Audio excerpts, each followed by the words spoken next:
Meu nome é Lívia Mendes. Eu tenho 21 anos. Atualmente sou júnior na Universidade Estadual, cursando Ciências Políticas em um rigoroso pré-direito. Se você me visse no papel, veria uma estudante universitária perfeitamente normal e de alto desempenho. Você veria o GPA de 3,8. Veria o histórico de emprego estável. Veria alguém que tem a vida completamente organizada. Mas o que você não veria é o esforço exaustivo que é necessário para manter essa ilusão quando as próprias pessoas que te trouxeram ao mundo estão ativamente apostando contra o seu sucesso. Eu mantenho a cabeça baixa, estudo duro e até recentemente eu sinceramente acreditava que se você fosse razoável, responsável e não pedisse absolutamente nada, sua família pelo menos teria a decência humana básica de não te destruir quando você estivesse no seu momento mais vulnerável. Eu estava errada, horrivelmente, ingenuamente errada, para realmente entender como uma mãe e um pai poderiam olhar para a filha caçula indefesa, paralisada e sangrando em uma mesa de cirurgia e ver nada além de uma oportunidade de ouro para roubo. Você precisa entender a dinâmica profundamente tóxica da casa dos Mendes. Não foi uma traição da noite para o dia. Foi um veneno lento que vinha pingando em nossas vidas por décadas. O centro do universo disfuncional da nossa família é minha irmã mais velha, Morgana. Ela tem 26 anos. Morgana é o que a sociedade chamaria educadamente de espírito livre. Mas qualquer pessoa que vive no mundo real descreveria com precisão como um buraco negro financeiro. Ela é a definição clássica de filha dourada que nunca teve que enfrentar uma única consequência na vida inteira. Ela largou uma prestigiosa universidade privada no meio do terceiro ano porque alegou que o ambiente acadêmico estava sufocando sua energia criativa. Nossos pais, Renata e Ricardo, já haviam gastado R$ 450 mil na mensalidade fora do estado até aquele ponto. Eles a cortaram? Disseram para ela arrumar um emprego? Absolutamente não. Ela voltou direto para o grande quarto da infância, vivendo completamente de graça e arrastando R$ 225 mil em dívidas de cartão de crédito, com juros altos de uma série de empreendimentos empresariais constrangedores e delirantes. Primeiro, Morgana decidiu que seria uma influenciadora de viagens internacionais. Meus pais financiaram suas viagens para resorts. Quando isso falhou porque ela odiava editar vídeos, ela se rebatizou como blogueira de lifestyle de luxo. Quando isso não decolou, ela passou 6 meses sólidos se chamando de coach online de bem-estar e manifestação. Nada disso nunca funcionou. Ela tem talvez 800 seguidores online, 0 clientes pagantes reais e absolutamente 0 renda. No entanto, as entregas de pacotes continuam chegando na porta da frente dia após dia. Ring lights de alta qualidade, suplementos orgânicos caros, roupas de grife com as etiquetas ainda presas, puramente para suas sessões de fotos estéticas. Meus pais pagam por tudo isso. Sempre pagaram e sempre pagarão. O favoritismo na nossa casa nunca foi algo que eles sequer se preocupassem em esconder ou disfarçar. Era apenas um fato aceito da vida. Quando crescíamos, Morgana ganhava aulas particulares de arte, caros professores de canto e acampamentos exclusivos de teatro de verão. Eu ganhava o que quer que fossem os clubes gratuitos depois da aula que a biblioteca pública local oferecia. Quando Morgana fez 16 anos, meus pais compraram para ela um SUV 0 km. Custou quase R$ 150 mil e eles pagaram o seguro premium sem piscar. Quando eu fiz 16 anos, eu comprei um sedã usado enferrujado e barulhento por R$ 22.500. Eu paguei tudo sozinha com dinheiro que economizei trabalhando turnos exaustivos de fim de semana em um restaurante local. Eu paguei meu próprio seguro, paguei minha própria gasolina. Quando comecei a faculdade, não houve conversa sobre universidades privadas fora do estado para mim. Eu sentei sozinha na mesa da cozinha, preenchendo meus próprios formulários de auxílio financeiro. Peguei empréstimos estudantis federais. Trabalhei 15 horas por semana como assistente de pesquisa, ganhando R$ 70 por hora só para cobrir aluguel, livros didáticos e compras de supermercado. Eu nunca reclamei disso. Eu honestamente achava que era a ordem natural das coisas. Morgana era a frágil e criativa que precisava de uma rede de segurança massiva. Eu era a forte e responsável que podia lidar com a realidade. Eu estava perfeitamente bem sendo a forte, até o momento em que meu próprio corpo se virou contra mim. Havia apenas uma pessoa na minha vida inteira que viu a injustiça gritante de tudo isso, e ela foi a única que realmente fez algo a respeito. Minha avó, Clara Mendes. Ela era mãe do meu pai, uma mulher afiada, profundamente observadora e sem papas na língua, que nunca comprou as lágrimas teatrais de Morgana, nem as desculpas intermináveis e patéticas dos meus pais. Ela me amava ferozmente, talvez porque reconhecesse a mesma resiliência quieta em mim que ela havia cultivado em si mesma. Vovó Clara faleceu há 5 anos, quando eu tinha 16 anos. O funeral dela foi um evento chuvoso e miserável. Enquanto meus pais estavam ocupados confortando Morgana, que chorava alto para a plateia, eu fiquei de lado, me sentindo completamente entorpecida. Depois do serviço, um homem alto e sério se aproximou de mim. Ele estava vestindo um terno escuro, segurando uma pasta de couro, e se apresentou como Henrique Hayashi. Ele era o advogado pessoal dela. Ele apertou minha mão formalmente e me disse que havia sido nomeado como truste fiduciário de um fundo educacional que minha avó havia criado especificamente para mim. Ele olhou diretamente nos meus olhos e disse que se eu algum dia precisasse de qualquer coisa em relação ao meu futuro, ou se alguém tentasse atrapalhar minha educação, eu deveria ligar para ele imediatamente. Com 16 anos e afogada em luto, eu apenas agradeci educadamente e guardei o cartão de visitas pesado dele na gaveta da minha mesa. Eu não pensei muito nisso na época. Certamente não sabia que esse breve aperto de mão formal seria a única coisa entre mim e a ruína total 5 anos depois. Veja, quando eu tinha apenas 6 anos, vovó Clara estabeleceu um trust irrevogável em meu nome.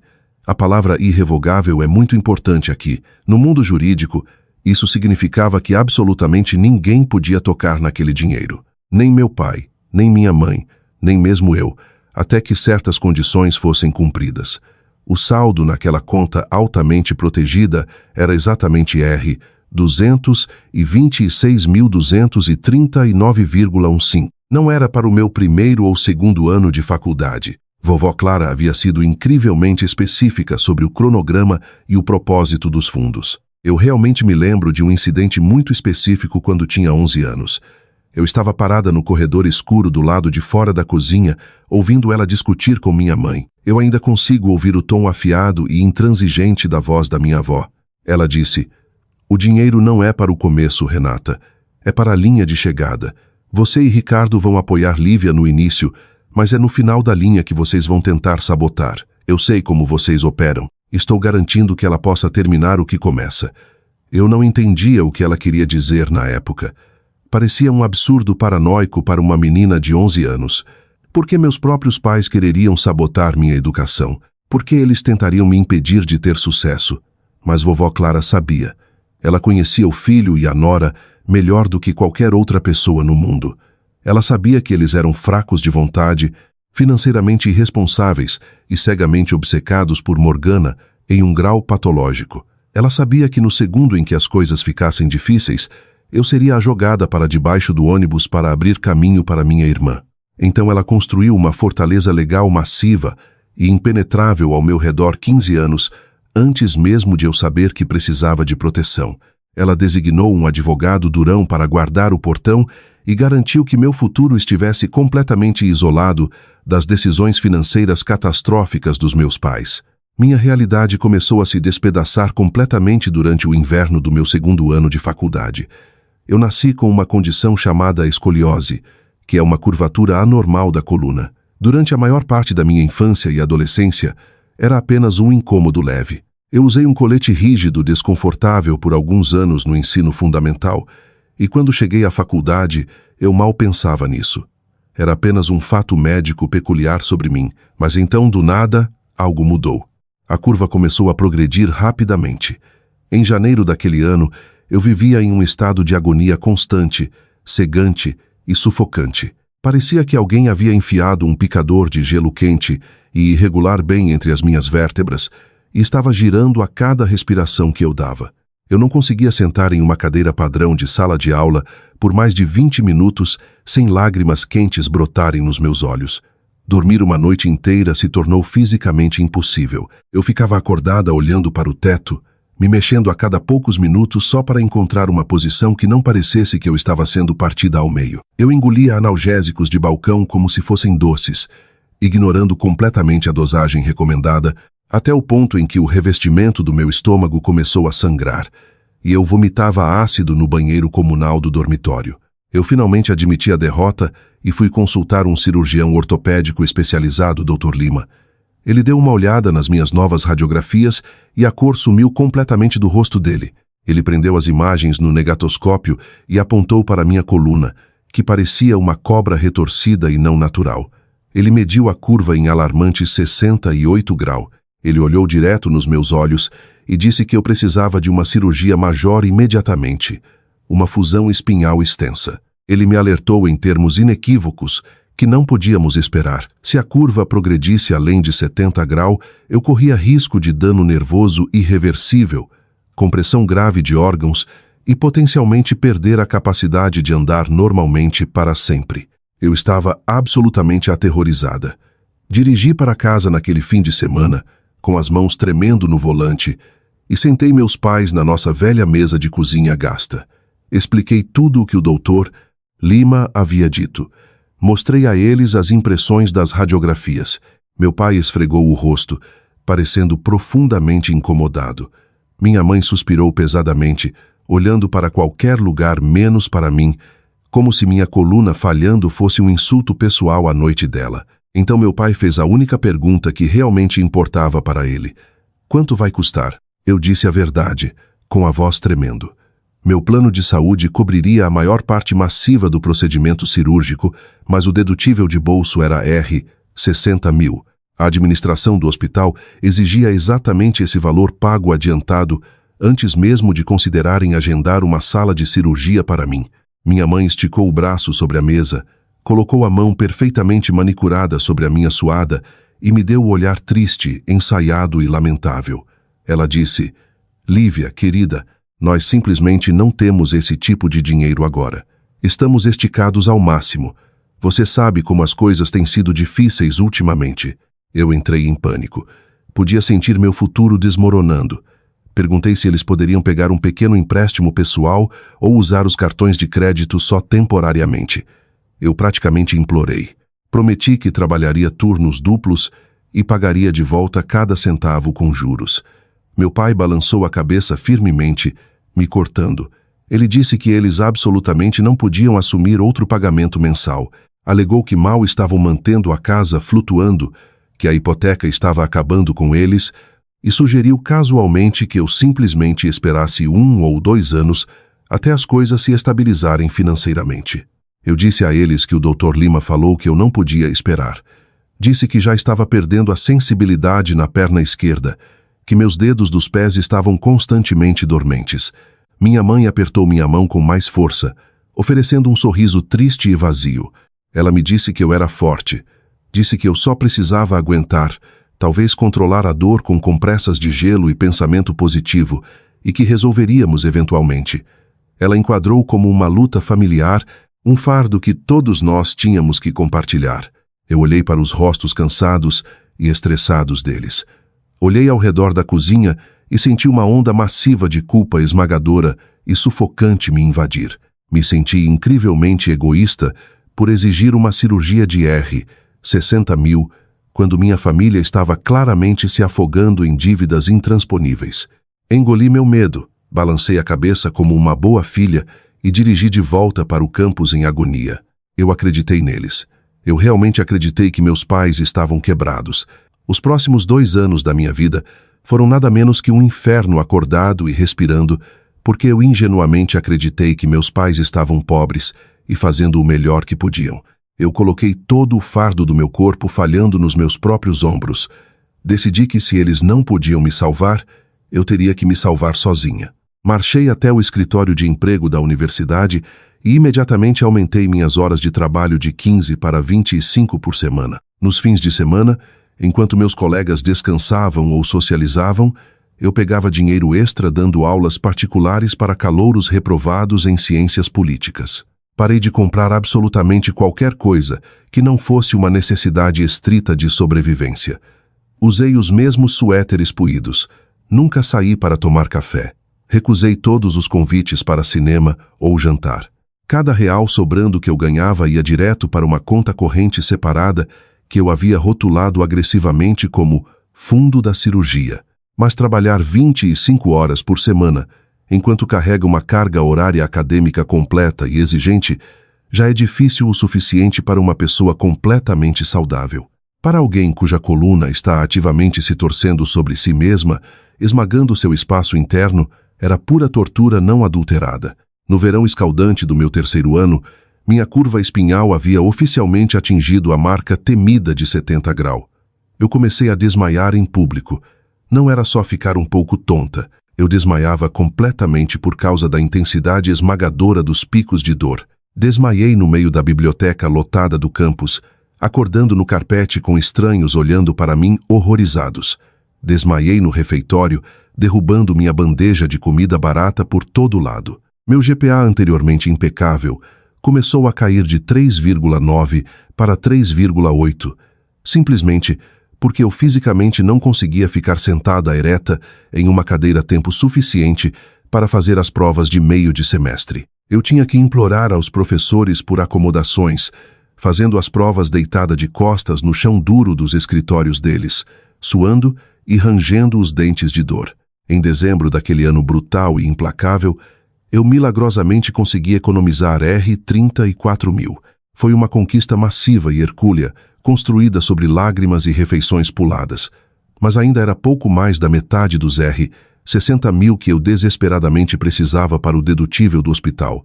Eu estava rapidamente ficando sem tempo e meu corpo estava completamente desistindo de mim. Eu não conseguia respirar direito porque minhas costelas estavam se deslocando. Toda vez que ligava para casa, chorando baixinho no receptor para minha colega de quarto não ouvir, implorando aos meus pais por apenas um pequeno empréstimo para me ajudar a cruzar a linha de chegada para que eu finalmente pudesse fazer a cirurgia, o roteiro deles era exatamente o mesmo. Eles agiam terrivelmente sobrecarregados. Suspiravam pesadamente no telefone, garantindo que eu ouvisse o quão exaustos eles estavam. Me diziam que estavam completamente quebrados, mal conseguindo sobreviver, comendo arroz e feijão, só para manter as luzes acesas e a água correndo. Diziam que estavam fazendo tudo o que podiam e que eu só precisava ser paciente e corajosa. Me faziam sentir como um fardo ingrato só por perguntar. Então eu pedia desculpas através das lágrimas, desligava o telefone e tomava outro punhado de ibuprofeno, destruindo o revestimento do meu estômago só para sobreviver a outro turno de trabalho. Eu me lembro vividamente de uma terça-feira específica no final de novembro. O tempo havia ficado congelante e o frio tornava a dor nos meus ossos completamente insuportável. Liguei para meu pai. Eu havia encontrado um programa de cartão de crédito médico que cobriria os R$26.000 restantes, mas precisava de um consignatário porque minha renda como estudante não era alta o suficiente para qualificar. Expliquei o programa perfeitamente para ele. Disse que ele não teria que pagar um único centavo, que eu faria todos os pagamentos mensais sozinha com meu dinheiro de aulas particulares. Só precisava da assinatura dele para garantir o empréstimo. Houve uma longa pausa agonizante do outro lado da linha. Então ele limpou a garganta e disse: "Lívia, sua mãe e eu simplesmente não podemos assumir esse tipo de risco financeiro agora. Se você perder um pagamento, isso arruína nosso crédito, e nós já estamos andando na corda bamba. Desculpe, filha, você vai ter que continuar economizando." Ele desligou. Eu sentei no chão do meu quarto no dormitório, enrolada em um cobertor, e percebi que minha capacidade de andar era considerada um risco financeiro que eles não estavam dispostos a assumir. Aqui está a verdade sombria, nauseante e absolutamente vil que eu só descobri muito depois, quando advogados implacáveis e intimações judiciais arrancaram violentamente as máscaras dos rostos dos meus pais.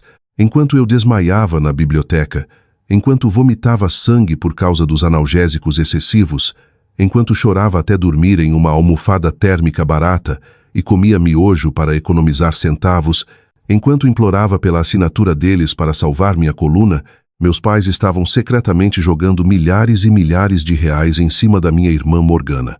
Não era só um pouco de ajuda para colocar lá de pé novamente. Era um fluxo de caixa luxuoso, interminável e implacável. Deixe-me detalhar exatamente o que eles estavam fazendo enquanto me olhavam nos olhos e me diziam que estavam passando fome. No outono, na mesma semana exata em que liguei para minha mãe soluçando porque precisava desesperadamente de R$10.000 para ver uma clínica especializada de manejo da dor para conseguir bloqueadores nervosos, ela me disse que estavam completamente sem dinheiro. Disse que a conta corrente deles estava praticamente zerada. Naquela mesma semana, da mesma conta corrente, meus pais pagaram R$10.500 para Morgana participar de um seminário virtual de coaching de negócios de bem-estar ministrado por algum guru online. No frio amargo do inverno, meu médico prescreveu um regime intensivo de fisioterapia.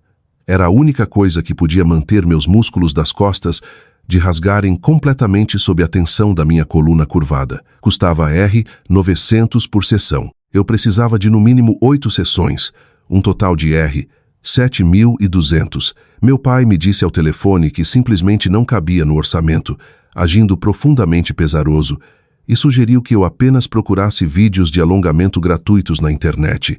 Naquele mesmo mês, eles gastaram R$4.250 em uma sessão profissional de fotos de branding para o perfil de influenciadora completamente morto de Morgana, e compraram para ela uma nova lente de câmera por mais de R$5.000 para que ela pudesse tirar fotos em alta resolução dos cafés da manhã dela. Uma vez eu perguntei se eles poderiam me emprestar R$3.000 para um colchão ortopédico firme, porque dormir na minha cama barata e afundada do dormitório parecia estar deitada diretamente em uma cama de pregos. Eles me disseram que um colchão novo era um item de luxo que eles absolutamente não podiam pagar. Mas para Morgana, eles pagavam os pagamentos mínimos massivos do cartão de crédito dela todo mês, sem falhar, só para que ela pudesse continuar pedindo lattes caros gelados, rotinas de skincare orgânico e calças de yoga de grife. Mas a traição absolutamente pior, a que ainda faz meu sangue gelar completamente e minhas mãos tremerem de raiva, aconteceu bem no meio do meu pior sofrimento. Em agosto, meus pais pegaram uma linha de crédito enorme de home equity, basicamente pegando emprestado pesadamente contra a casa onde crescemos. Quando vi uma correspondência sobre isso e perguntei, eles me disseram que tiveram que fazer isso para consertar um telhado apodrecido e um aquecedor de água completamente quebrado. Disseram que estavam aterrorizados com essa nova dívida e que isso os mantinha acordados à noite. Os registros bancários que puxamos depois mostraram a verdade horrível. O telhado nunca foi consertado. O aquecedor de água estava perfeitamente bom. Eles pegaram R$75.000 em dinheiro vivo e usaram cada centavo para zerar as dívidas mais urgentes de cartão de crédito de Morgana com juros altos.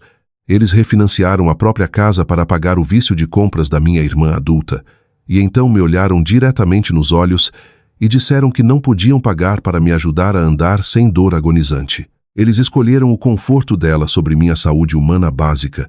Eles não só priorizaram ela, eles ativamente financiaram as ilusões dela, enquanto eu literalmente me despedaçava. Cada real que entregavam a ela era um real que roubavam do meu bem-estar físico. Era uma escolha consciente diária que faziam repetidamente para me deixar sofrer, para que Morgana pudesse fingir ser bem-sucedida. Tudo finalmente chegou a um ponto devastador no final de dezembro. Eu estava dando uma apresentação importante no meu seminário de Direito Constitucional. Eu estava de pé no púlpito quando a dor me atingiu tão forte, tão de repente, que minha visão ficou inteiramente branca. Parecia um tiro na coluna. Eu desabei bem ali na frente de toda a turma. Meu professor, um homem gentil que havia observado meu declínio durante todo o semestre, imediatamente chamou uma ambulância. Eu acordei horas depois na sala de emergência com o Dr. Lima de pé sobre minha cama. Ele parecia absolutamente furioso, não comigo, mas com a situação. Ele me disse que a curva estava progredindo tão violentamente que agora começava a comprimir ativamente meus órgãos internos, incluindo meus pulmões. Ele olhou para mim sombriamente e disse: "Lívia, estamos completamente sem tempo. Se atrasarmos essa cirurgia mais um pouco, você está arriscando paralisia permanente e falência respiratória. Não podemos esperar você economizar o resto do dinheiro. Eu simplesmente desmoronei. Solucei histericamente nos lençóis estéreis do hospital e disse a ele que não tinha o dinheiro. Disse que meus pais estavam completamente quebrados e nem podiam coassinar um empréstimo. O doutor Lima olhou para mim com uma compaixão profunda e tocou meu ombro gentilmente, dizendo que falaria pessoalmente com o departamento de faturamento do hospital para ver se podiam arranjar algum tipo de plano de pagamento de longo prazo de emergência, dada a natureza crítica da minha condição. Exatamente 3 dias depois, meu telefone tocou. Era minha mãe. A voz dela estava brilhante, alegre, praticamente cantando através do alto-falante. Ela disse: "Lívia, querida, ótimas notícias. Nós movemos céu e terra. Chamamos todos os favores que tínhamos. Encontramos o dinheiro para o dedutível da sua cirurgia. Estamos agendando para 10 de fevereiro. Eu larguei o telefone. Caí de joelhos no carpete barato do meu quarto no dormitório e chorei lágrimas de puro alívio esmagador e alegre. Achei que eles finalmente haviam cumprido comigo. Achei que haviam pegado um empréstimo predatório ou implorado a parentes ou vendido algo precioso só para salvar minha coluna. Liguei de volta e agradeci profusamente, chorando, dizendo que eles eram os melhores pais do mundo inteiro. Eu era tão incrivelmente ingênua, eu era tão completamente pateticamente cega para a armadilha nojenta que eles estavam meticulosamente montando. Veja, eles não encontraram de repente uma consciência, encontraram uma oportunidade. Eles agendaram a cirurgia complexa para 10 de fevereiro porque uma fusão espinhal é um procedimento invasivo massivo. Significava que eu estaria sob anestesia geral pesada por pelo menos 4 a 6 horas.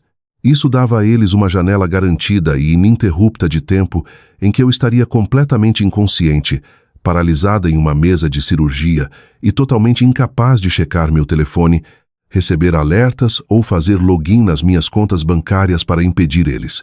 Eles começaram a preparar o terreno para esse roubo 40 e 3 dias antes da cirurgia sequer acontecer. Durante as férias de Natal, eles me convidaram para casa para um jantar familiar aparentemente caloroso e agradável. Cozinharam minha refeição favorita. Estavam agindo tão incrivelmente doces e solidários.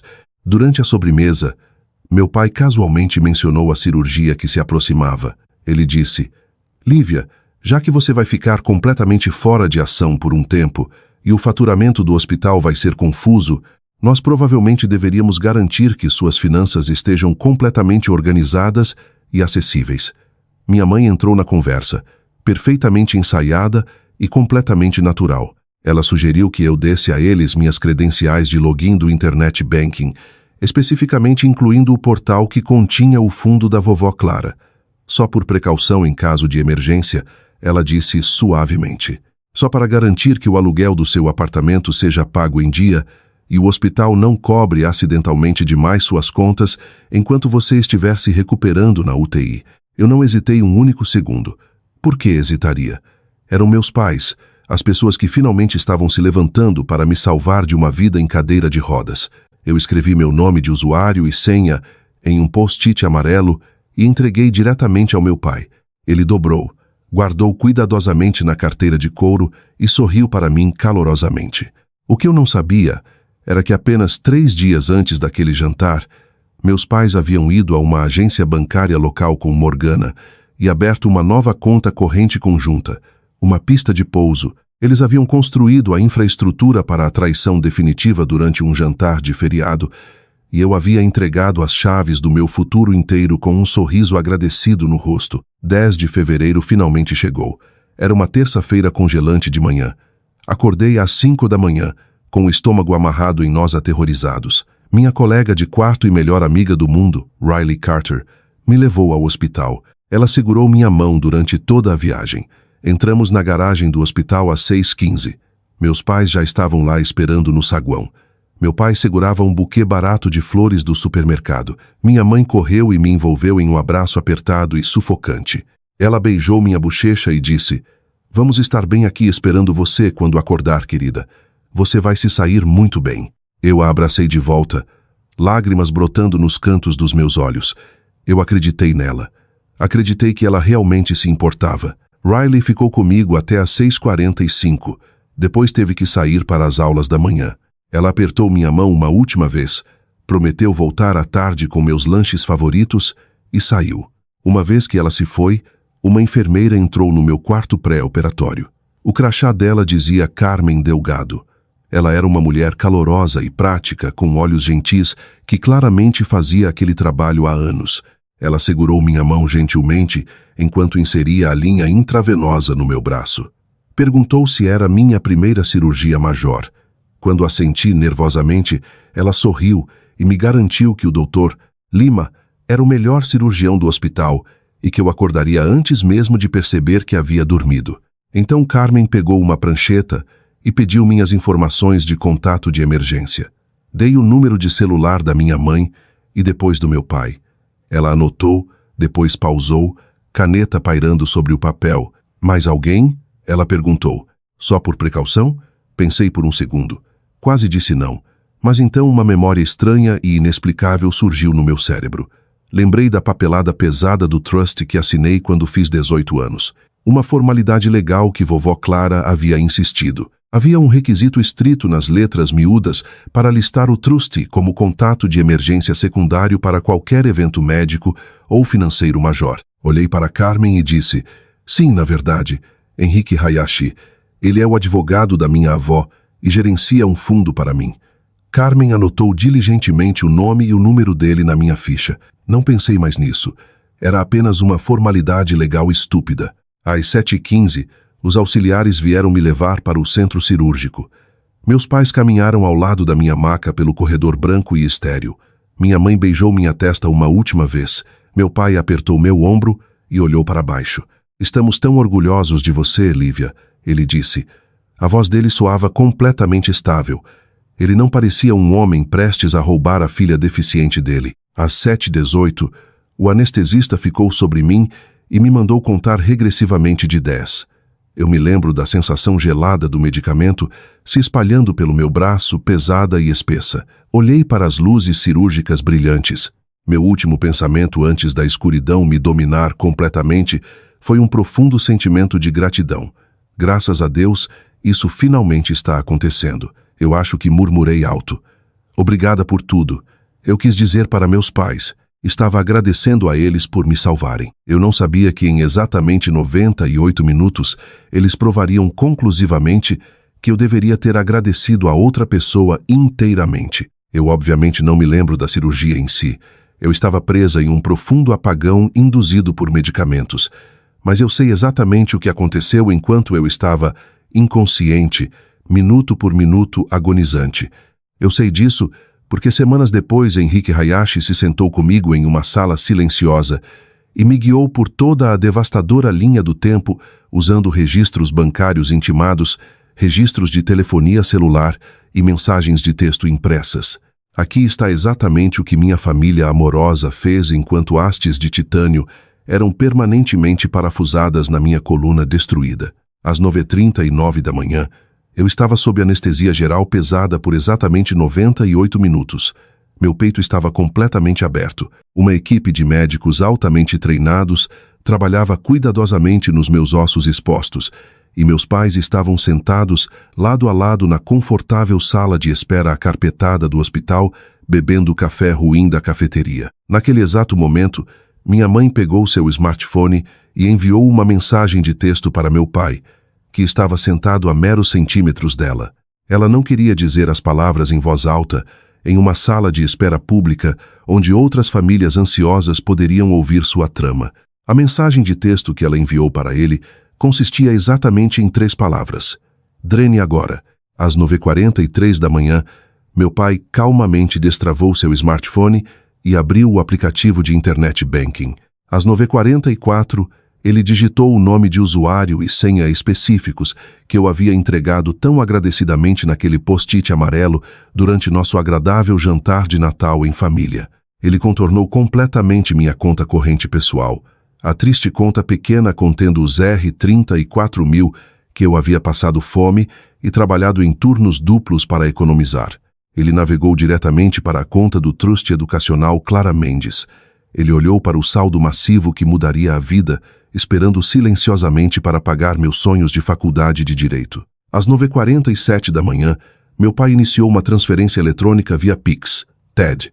Ele moveu intencionalmente o dinheiro do Trust educacional, altamente protegido, diretamente para a nova conta corrente conjunta e restrita que ele havia secretamente aberto com minha mãe e Morgana 43 dias antes. O valor exato que ele digitou na caixa de transferência foi R$226.239,15. Ele pegou cada centavo. Ele deliberadamente deixou o saldo da conta em zero absoluto. Na linha de memorando da transferência, ele digitou descaradamente as palavras reembolso de despesas educacionais, como se digitar uma mentira descarada em um aplicativo bancário tornasse o crime perfeito legalmente à prova de balas. Às 9h48 da manhã, a enorme transferência foi concluída pelo sistema bancário. O roubo estava completamente finalizado. Eles haviam roubado com sucesso meu futuro inteiro, enquanto uma máquina respirava manualmente por mim. E o que meus pais, ansiosos e profundamente preocupados, fizeram em seguida? Eles ficaram sentados nervosamente ao lado do telefone, rezando pela sobrevivência da filha caçula em uma perigosa fusão espinhal. Eles andaram de um lado para o outro pelos corredores em um suor frio? Absolutamente não. Às 11h da manhã, meus pais se levantaram, esticaram as pernas e casualmente disseram às enfermeiras na recepção que iriam sair para comer algo rápido, prometendo alegremente que voltariam muito em breve. Eles não voltaram por 4 longas horas.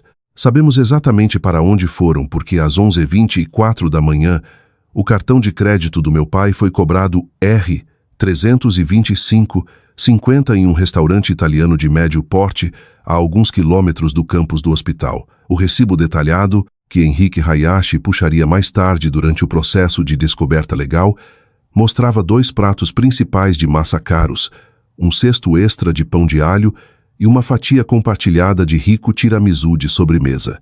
Eles estavam literalmente dividindo uma sobremesa de celebração, enquanto eu ainda sangrava pesadamente na mesa de cirurgia. Eles achavam que haviam cometido o crime perfeito absoluto. Eles realmente acreditavam profundamente que sua filha caçula era patética demais, confiante demais e fisicamente fraca demais para notar o dinheiro desaparecido ou lutar contra eles. Eles achavam que eu acordaria paralisada pela dor, completamente quebrada e totalmente dependente da falsa caridade deles pelo resto da vida. Mas eles cometeram um erro catastrófico massivo. Eles subestimaram completamente a mulher que criou meu pai. Quando a enorme transferência foi compensada pelo sistema bancário às 9h48 da manhã, o software automatizado de segurança gerou instantaneamente 2 alertas de segurança altamente críticos separados. O alerta número 1 foi direto para o meu celular, que estava virado para cima em uma mesinha de metal no silencioso quarto de recuperação cirúrgica. Esperando eu acordar, a tela acendeu no quarto escuro, exibindo uma notificação push. O alerta número 2 foi direto para um endereço de e-mail que meus pais nem sabiam que existia. Foi para Henrique Hayashi em seu prestigioso escritório de advocacia no centro da cidade.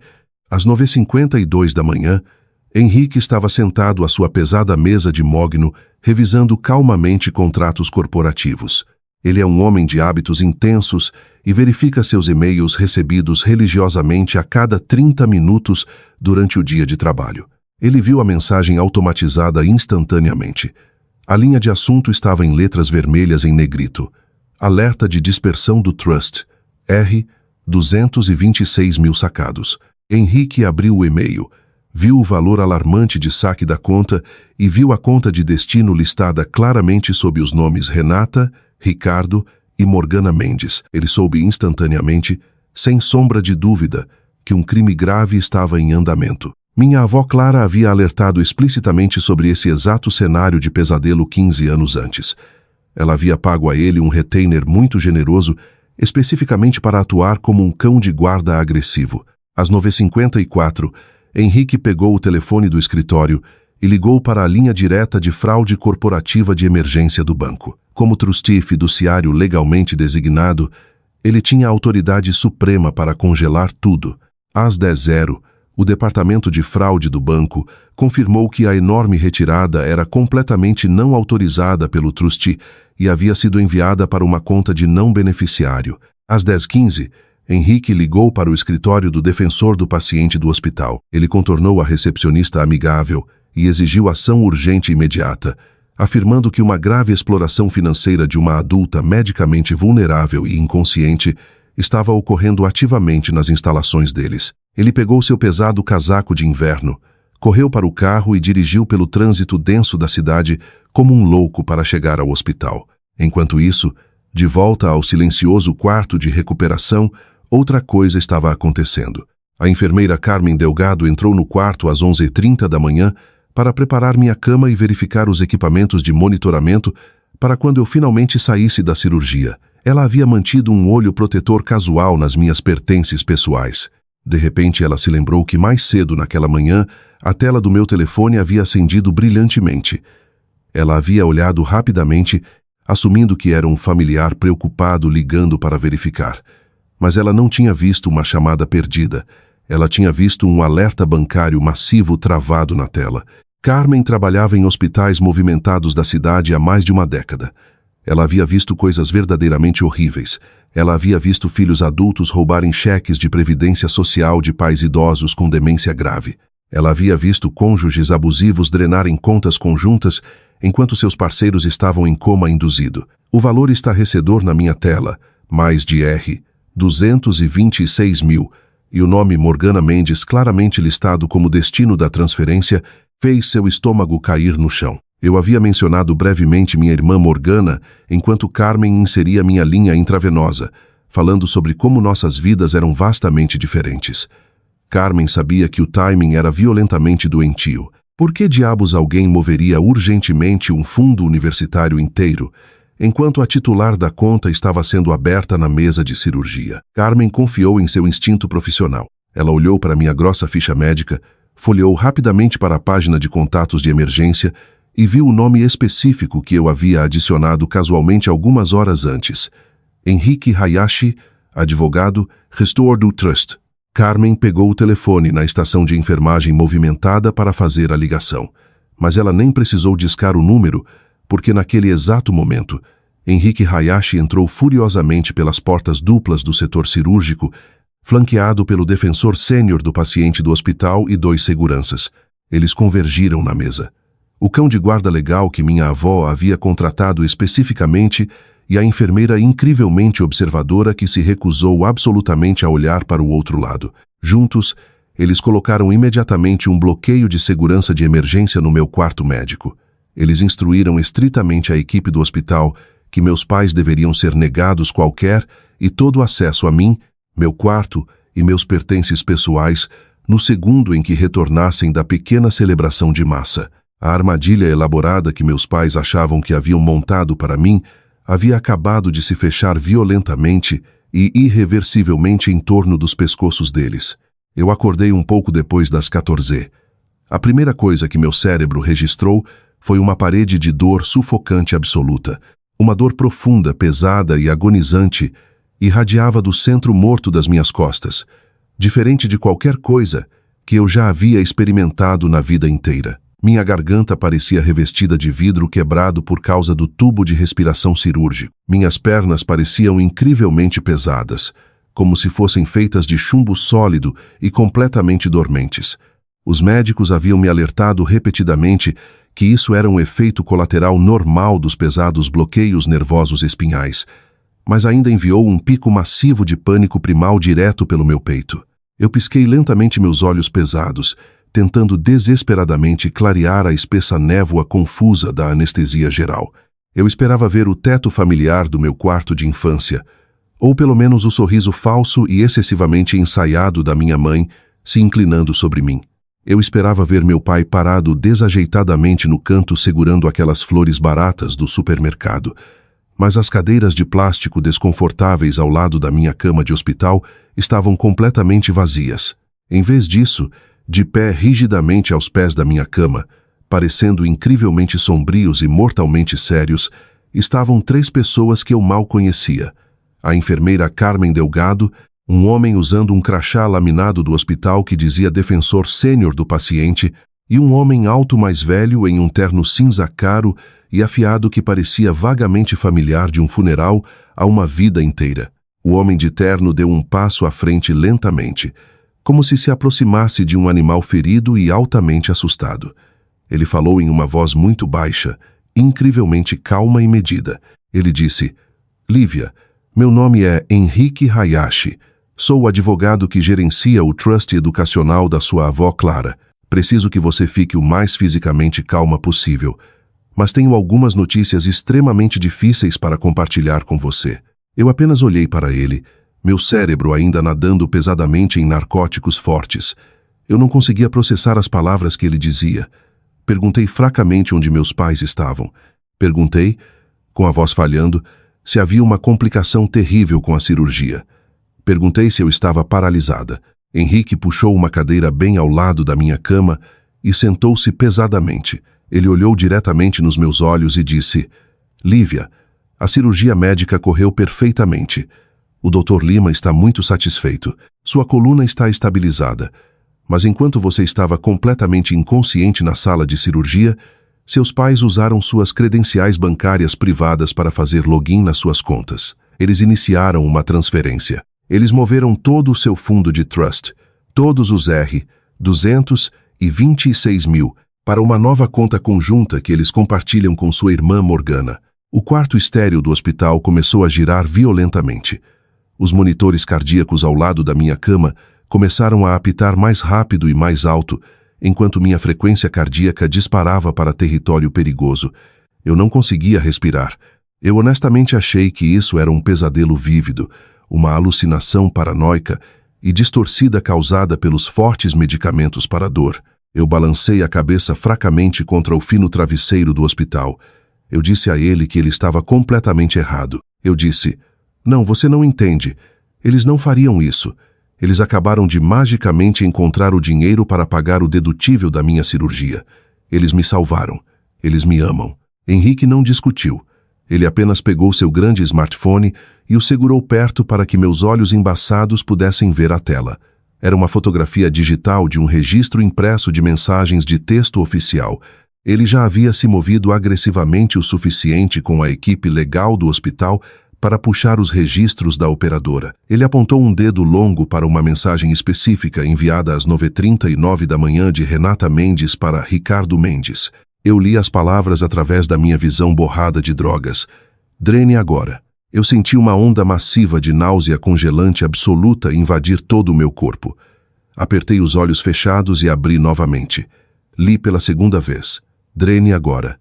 Não era um erro bancário. Não era um mal-entendido estúpido sobre pagar contas do hospital. Era um roubo altamente calculado, de sangue frio e premeditado. Minha própria mãe, a mulher que havia beijado minha testa congelada e dito que me amava apenas 2 horas antes, havia ordenado a destruição completa e total do meu futuro no segundo exato em que fechei os olhos. Eles não haviam me salvado de forma alguma. Eles haviam usado especificamente minha emergência médica, minha paralisia literal em uma mesa de cirurgia, como uma distração conveniente para me roubar completamente e poder pagar as contas ridículas de cartão de crédito de Morgana. Eu comecei a hiperventilar imediatamente. Os monitores gritaram. A enfermeira Carmen rapidamente deu um passo à frente, pegando minha mão fria, verificando meus sinais vitais na máquina e repetidamente me dizendo para respirar devagar e profundamente. Eu não conseguia parar meu corpo de tremer violentamente. Eu grasnei, com a garganta queimando, perguntando a Henrique se o dinheiro estava simplesmente completamente perdido. Perguntei se minha vida inteira estava acabada. Se meus planos de faculdade de Direito estavam completamente apagados da existência, porque eu era estúpida e ingênua o suficiente para confiar a senha bancária ao meu próprio pai. Henrique se recostou na cadeira e sorriu pela primeira vez. Não era um sorriso caloroso. Era um sorriso apertado, predatório e incrivelmente perigoso de advogado. Ele disse: Lívia, aquele dinheiro não é seu ainda. Ele pertence legalmente ao trust. E como trustee fiduciário formalmente nomeado, eu tenho imenso poder legal abrangente. No segundo absoluto em que vi a transferência não autorizada chegar na minha caixa de entrada, eu contatei o enorme departamento de fraude corporativa do banco. Os fundos estão atualmente completamente congelados em trânsito. Seus pais não podem tocar em um único centavo disso, e o escritório do promotor público já está redigindo agressivamente a papelada para roubo qualificado. Eu apenas olhei fixamente para as telhas acústicas no teto. A dor física rasgando nas minhas costas era absolutamente nada comparada à sensação violenta e rasgante no centro do meu peito. Minha família me odiava. Eles realmente, fundamentalmente no fundo dos ossos, não se importavam se eu vivesse, morresse ou acabasse permanentemente paralisada em uma cadeira de rodas, desde que Morgana conseguisse o que queria e mantivesse seu estilo de vida. Henrique esticou a mão para baixo na sua pesada pasta de couro e puxou uma grossa pasta manila de tamanho legal. Ele extraiu cuidadosamente uma única folha de papel nítida, parecia antiga, as bordas ligeiramente amareladas por ficar em um arquivo por mais de uma década. Ele colocou gentilmente no suporte de bandeja de plástico do hospital, descansando no meu colo. Ele apontou uma caneta para um parágrafo denso específico perto do fundo da página, logo acima de uma assinatura que reconheci imediatamente com uma inspiração aguda. A caligrafia elegante, fluida e inconfundível da minha avó Clara. Henrique me disse para ler em voz alta. Eu foquei meus olhos cansados e ardentes no texto legal denso. Li lentamente, com a voz tremendo. Este trust existe unicamente e exclusivamente para o avanço educacional de Lívia Mendes. Sob absolutamente nenhuma circunstância estes fundos podem ser desviados para qualquer outro membro da família, especificamente e explicitamente incluindo seus pais, Renata e Ricardo Mendes, ou sua irmã, Morgana Mendes. Eu nomeio formalmente Henrique Hayashi como trustee fiduciário com plena autoridade irrevogável para monitorar implacavelmente, investigar e perseguir ação legal, criminal e civil agressiva contra qualquer acesso não autorizado, antecipando especificamente tentativa de exploração financeira pelos pais da menor. Eu parei de ler. Minha respiração ficou presa na garganta. Olhei para Henrique, as lágrimas quentes finalmente transbordando dos meus cílios e correndo rapidamente pelas minhas bochechas pálidas. Henrique se inclinou perto e disse baixinho. Ela sabia, Lívia. 15 longos anos atrás, sua avó sentou no meu escritório e me disse claramente que não confiava no próprio filho e nora. Ela me disse que eles eventualmente tentariam sacrificar seu futuro para subsidiar os fracassos de Morgana. Ela me fez jurar pela minha carreira profissional que eu vigiaria suas contas financeiras como um falcão no segundo exato em que você fizesse 18 anos. Ela sabia exatamente do que eles eram capazes e sabia que eles eventualmente viriam atrás de você. E ela garantiu absolutamente que quando eles finalmente o fizessem, eles bateriam de cara em uma parede de tijolos legal impenetrável. Eu não chorei pelo dinheiro temporariamente roubado. Eu nem chorei pela traição doentia e imperdoável dos meus pais. Eu chorei porque, deitada ali naquele quarto de hospital estéril, solitário e apitando, eu percebi com clareza absoluta que eu nunca havia sido realmente não amada. Minha avó havia me amado tão ferozmente, tão intensamente e tão protetoramente, que ela literalmente estendeu a mão do além-túmulo para me proteger completamente dos monstros com quem eu vivia. Ela havia construído meticulosamente uma fortaleza legal massiva ao meu redor quando eu era apenas uma criança. E quando o pior absoluto aconteceu, as paredes se mantiveram firmes. Eu passei os próximos 4 dias miseráveis e agonizantes me recuperando na ala do hospital. Meus pais, percebendo seu fracasso catastrófico, tentaram invadir agressivamente meu quarto de hospital exatamente uma vez. A enfermeira Carmen e 2 seguranças hospitalares massivos os interceptaram imediatamente no corredor. Eu podia ouvir minha mãe gritando histericamente através da pesada porta de madeira, montando uma performance teatral massiva e nojentamente falsa, soluçando e uivando alto sobre como isso era tudo apenas um enorme e terrível mal-entendido, que eles estavam simplesmente tentando colocar o dinheiro em uma conta poupança de maior rendimento para meu próprio benefício. Os seguranças os escoltaram à força das instalações do hospital e os ameaçaram severamente com prisão imediata por invasão criminal. Eu nunca vi os rostos deles. Nunca atendi nenhuma das 50 ligações frenéticas e implorantes deles.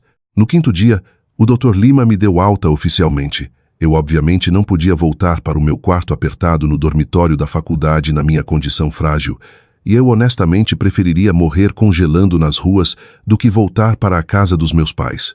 Foi exatamente quando minha melhor amiga, Riley Carter, apareceu na entrada do hospital com seus pais, Carlos e Susana, e seu irmão adolescente mais novo, Lucas. Os Carter não me fizeram nenhuma pergunta invasiva. Eles não bisbilhotaram o drama humilhante. Eles simplesmente pararam no meio-fio, na minivan espaçosa da família, carregaram silenciosamente minhas malas pesadas no porta-malas e me ajudaram gentilmente no banco traseiro confortável.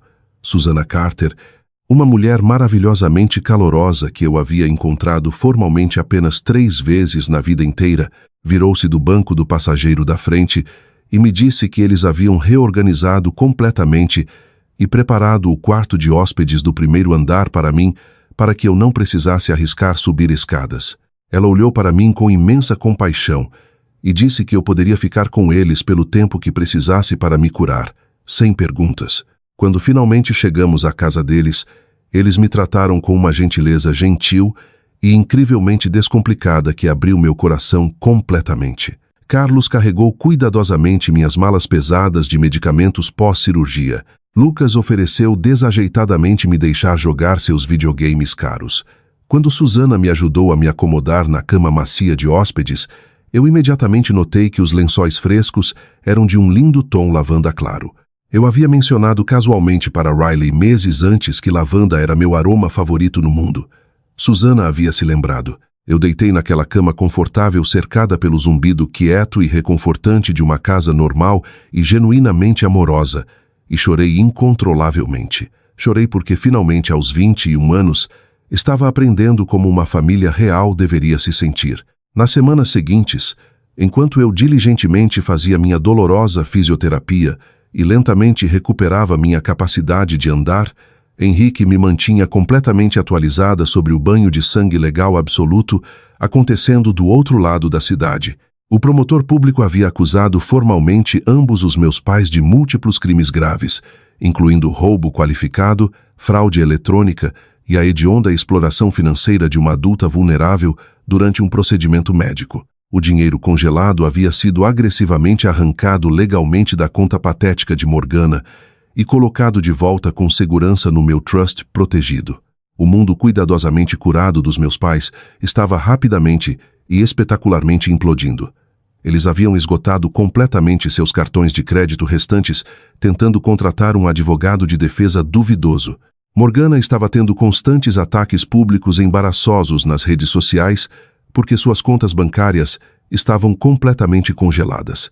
Membros da família estendida que descobriram sobre os mandados de prisão repugnantes os abandonaram completamente.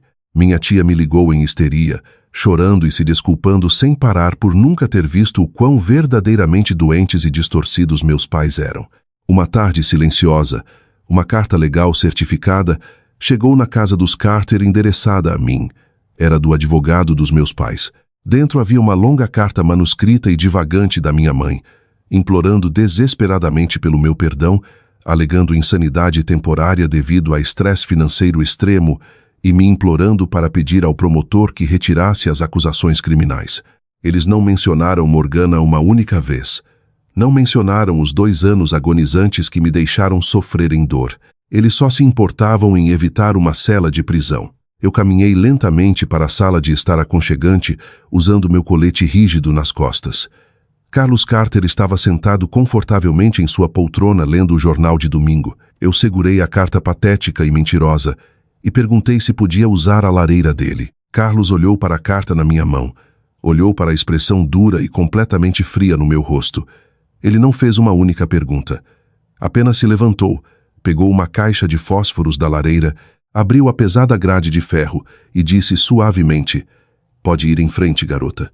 Eu joguei a carta diretamente nas toras em chamas, acendi um fósforo e observei o papel caro pegar fogo. Observei as mentiras desesperadas e patéticas dos meus pais se enrolarem, enegrecerem e se transformarem em absolutamente nada além de cinzas cinzentas. Fiquei ali observando queimar e me senti infinitamente mais leve do que em toda a minha vida. A audiência formal de confissão criminal estava agendada para o final de março. A promotora assistente, Diana Pierce, havia me dito ao telefone que eu absolutamente não precisava comparecer, que eu podia ficar em casa, descansar minha coluna e deixar o sistema de justiça lidar com o lixo. Mas eu me recusei absolutamente a ficar longe. Eu queria desesperadamente estar naquela sala. Eu queria que eles fossem forçados a olhar diretamente nos meus olhos e ver exatamente o que a ganância deles havia falhado completamente em destruir. Riley me levou ao fórum do centro da cidade em uma manhã clara e brilhante. Eu caminhei lentamente pelas pesadas portas duplas de madeira, usando um blazer profissional afiado escolhido especificamente para esconder o contorno volumoso do meu colete nas costas. Andando ereta, minha coluna permanentemente fundida e completamente inquebrável, eu sentei orgulhosamente na mesa da promotoria ao lado de Henrique Hayashi e Diana Pierce, sentindo como se estivesse cercada por armadura. Quando meus pais finalmente entraram na sala de tribunal lotada, eu honestamente quase não os reconheci. Eles pareciam completamente patéticos e arruinados. Minha mãe parecia ter envelhecido 10 anos em apenas algumas semanas. Seu rosto estava pálido, abatido e desprovido da maquiagem arrogante de sempre. Meu pai mantinha os olhos colados firmemente nas tábuas do chão gastas, os ombros caídos para a frente em uma postura de derrota total e humilhante. Morgana estava sentada na fila de trás da galeria pública atrás deles, parecendo incrivelmente aterrorizada e pequena, completamente despida de sua persona usual de influenciadora mimada, usando calças de moletom baratas. A juíza Sylvia Roth entrou na sala, sua toga preta esvoaçando. Ela era uma mulher severa, brilhante e sem papas na língua, com uma reputação aterrorizante de ser absolutamente implacável em casos envolvendo abuso de vulneráveis e exploração de dependentes. Ela olhou para meus pais do alto do banco, com um olhar tão cheio de puro nojo não adulterado que literalmente fez a temperatura na grande sala cair. O advogado de defesa duvidoso se levantou e nervosamente tentou girar uma narrativa patética e fabricada sobre desespero financeiro extremo, alegando que isso era tudo apenas um simples e infeliz mal-entendido entre membros amorosos da família. Diana Pierce nem deixou ele terminar a frase. Ela se levantou abruptamente, bateu uma cópia ampliada e impressa de prova no seu púlpito de madeira e leu a mensagem de texto em voz alta para toda a sala de tribunal mortalmente silenciosa. Drene agora. Enviada exatamente 98 minutos após uma cirurgia invasiva altamente perigosa. A juíza Roth bateu seu pesado martelo de madeira na mesa com um estalo como um tiro. Ela olhou diretamente para minha mãe trêmula e disse, com a voz pingando veneno: "Eu estou sentada neste banco há 2 décadas. Eu vi viciados desesperados roubarem dos próprios pais. Eu vi parceiros gananciosos desviarem de seus cônjuges. Mas a pura malícia calculada, incrivelmente de sangue frio necessária, para esperar pacientemente até que seu próprio filho esteja cirurgicamente paralisado para roubar. Lo completamente é um nível de depravação absoluta que eu raramente encontrei em toda a minha carreira." Então a expressão da juíza Roth suavizou ligeiramente enquanto ela se virava para olhar para mim. Ela perguntou se eu queria fazer uma declaração formal de impacto da vítima para o registro do tribunal. Eu me levantei lentamente, garantindo que minha postura estivesse perfeita. Eu não chorei, não tremi. Minha voz estava completamente estável. Olhei diretamente para as 2 pessoas patéticas que me deram a vida e senti absolutamente nada além de um vazio frio e ecoante. Falei claramente no microfone para que cada pessoa na galeria pudesse me ouvir. Eu disse: "Minha avó sabia exatamente que tipo de pessoas nojentas vocês eram.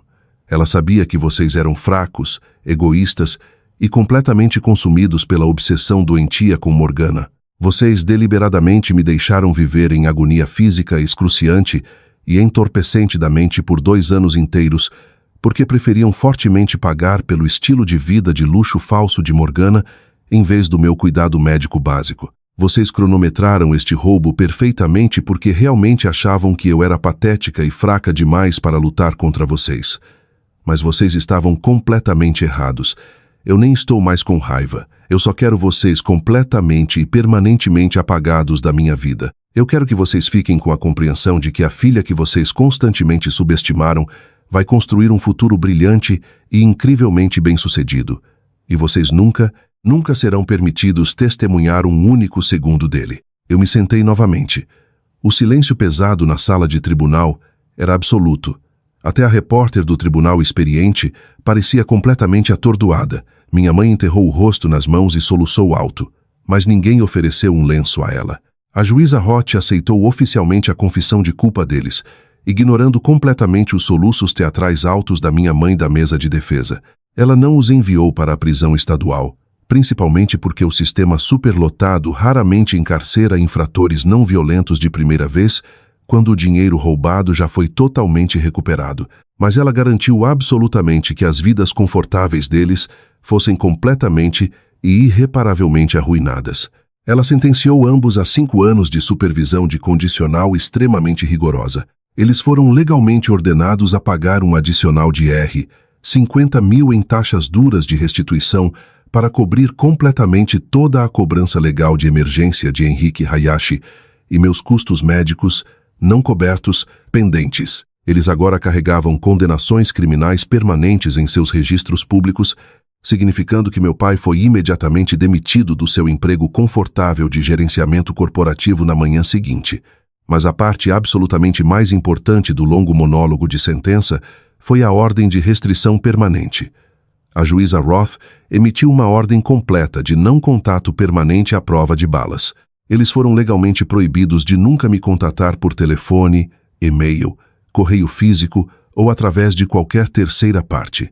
Se eles sequer tentassem enviar Morgana para falar comigo, suas sentenças suspensas seriam instantaneamente ativadas e eles passariam imediatamente 16 meses miseráveis na cadeia do condado. Quanto à minha irmã Morgana, sua realidade profundamente fabricada finalmente desabou sobre sua cabeça.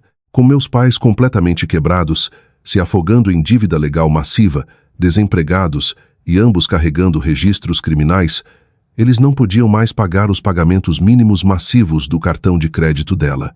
Em 2 curtos meses, Morgana foi forçosamente despejada da casa e teve que declarar falência total e humilhante. Ela teve que vender seu precioso SUV só para pagar os advogados e foi forçada a aceitar um emprego de salário mínimo, trabalhando no caixa de uma farmácia de rede local só para sobreviver. Seus sonhos glamourosos de influenciadora estavam permanentemente mortos, enterrados sob o peso esmagador da dívida. Ela não podia mais me forçar a subsidiar com minha coluna. Enquanto isso, Henrique Hayashi pegou os R$ 226 mil recuperados e os trancou atrás de barreiras legais ainda mais rigorosas e complexas. Ele adicionou cláusulas que exigiam sua autorização dupla explícita para qualquer retirada acima de R$ 250, tornando matematicamente e legalmente impossível para alguém explorar aqueles fundos novamente. A fortaleza que vovó Clara construiu não foi apenas restaurada, foi reforçada com aço impenetrável. Faz exatamente 6 meses desde que o pesado martelo de madeira desceu naquela sala de tribunal silenciosa. As estações mudaram, o inverno brutal se transformou em um verão quente e brilhante, e assim também minha vida inteira. Eu nunca voltei para o meu antigo dormitório deprimente da faculdade. Eu ainda estou morando feliz no lindo quarto de hóspedes lavanda na casa dos Carter. Susana insiste firmemente que eu sou uma peça permanente na família deles agora. E Carlos até passou um sábado me ajudando a instalar com segurança uma luminária de leitura muito melhor sobre minha mesa de estudo. Eu janto com eles na mesa todas as noites. Nós rimos constantemente. Nós discutimos brincando sobre jogos de tabuleiro incrivelmente competitivos. E ninguém nunca me faz sentir como se eu fosse um fardo ou um dreno financeiro. Minha coluna se fundiu completamente com sucesso. A dor cegante e sufocante que definiu completamente minha vida acordada por 2 anos horríveis desapareceu inteiramente. Eu consigo andar perfeitamente ereta.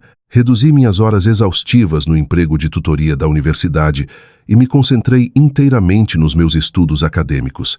Meu GPA está orgulhosamente de volta a um impecável 4. Eu tenho um emprego altamente cobiçado agendado para o próximo verão.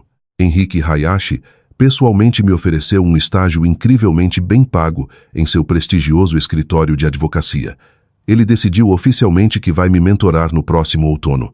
Eu vou usar orgulhosamente o dinheiro ferozmente protegido da vovó Clara para me candidatar às melhores faculdades de direito do país.